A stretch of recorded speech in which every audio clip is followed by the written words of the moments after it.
હવે શોર્ટમાં બેન એમની હવે પહેલા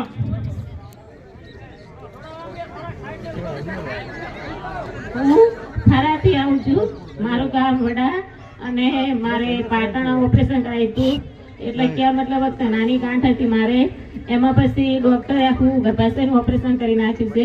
હું કુંવારી છું, મારા લગ્ન થયા નથી અને લગ્ન હજી બાકી છે. હવે તો મારા જોડે કોણ લગ્ન કરે? કોઈ ના કરી શકે ને. મારી જિંદગી તો બરબાદ થઈ ગઈ ને.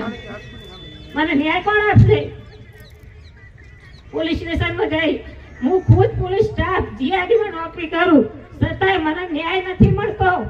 તો હું કોના જોડે છું, કોના જોડે ન્યાય માંગુ?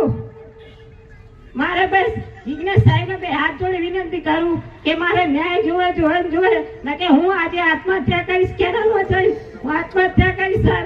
મારી જિંદગી બરબાદ કરી નાખી ડોક્ટરે. સર મારું આ સર મગજમાં લેજો, મારું મગજમાં લેજો ને આનો સપોર્ટ કરજો મને સર. બેન અમે તમને સાથી આપીએ, અમે તમે બધા તમારી સાથે, તમે તમારી હિંમત હારતા નહીં, અમે બધા તમારી સાથે છે. હવે સાહેબ આપણે સામે લાઇબ્રેરી છે, અહીંથી